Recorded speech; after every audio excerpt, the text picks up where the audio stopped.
जो हम तस्वीरें दिखा रहे हैं उसमें जो नया टर्मिनल है रेलवे स्टेशन का वो अब राष्ट्र को समर्पित किया जा चुका है। और आप देखिए ये भव्य तस्वीरें लोकार्पण की।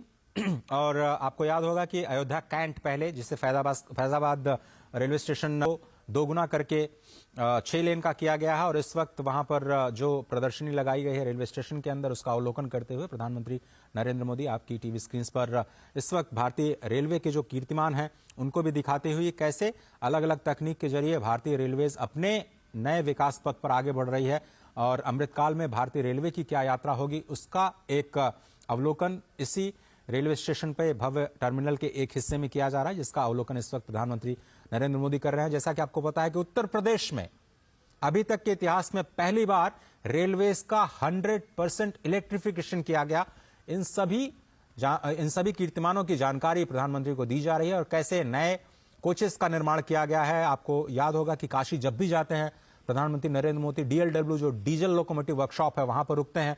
वो एक बहुत ही प्राचीन संस्थान है इंजन निर्माण का जो कि स्वयं काशी की धरती पर विद्यमान है। रायबरेली का जो कोच फैक्ट्री है उससे भी आप परिचित होंगे, जिसको फिर से रिवाइव करने का प्रयास इस सरकार के दौरान किया गया और वहां बड़े पैमाने पर इन्वेस्टमेंट किया गया।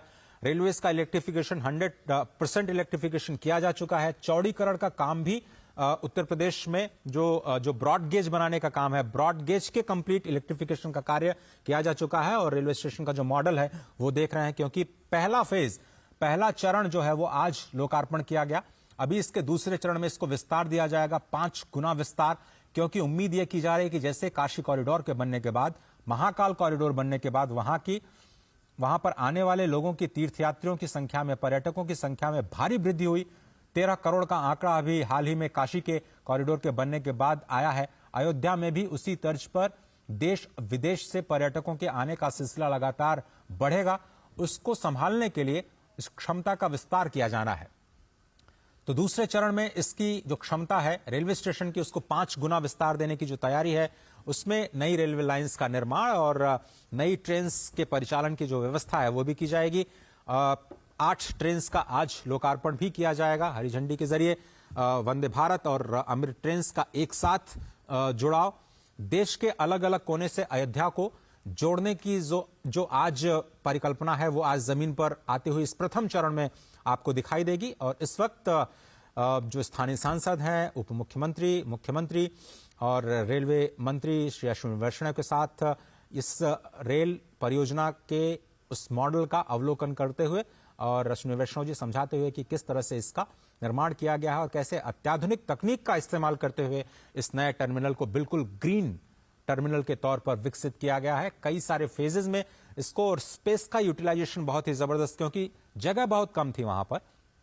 चौड़ीकरण किया जाना था, 3 लेन को अगर 6 लेन किया जाना है तो पहले तो आपको पटरी बिछाने के लिए ही आपको विस्तार करना पड़ेगा। उसके बाद जो टर्मिनल के लिए या स्टेशन के लिए जगह बचती है उसमें आप कैसे मल्टी स्टोरीड बिल्डिंग का निर्माण करते हैं, प्रतीक्षालय के लिए, फूड प्लाजा के लिए, लोगों के ठहरने के लिए, दुकानों के लिए, और कैसे एक रीडेवलपमेंट करते हैं आदर्श स्टेशन के रूप में अयोध्या धाम को।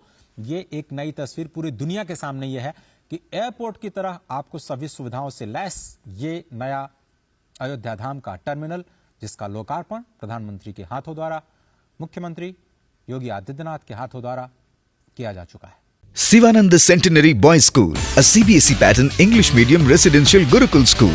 Admissions are open for standard 6, 7, 8, 9 and standard 11 science and commerce. Completely residential campus, smart classes, prayer, yoga, meditation, Bhagavad Gita, extracurricular activities like NCC, Red Cross Scout, music, art, spoken English and summer courses. Special coaching for IIT JEE, NEET, NTSC, OUAT, NISER, KVPY examination. For further details contact 6371 665 240.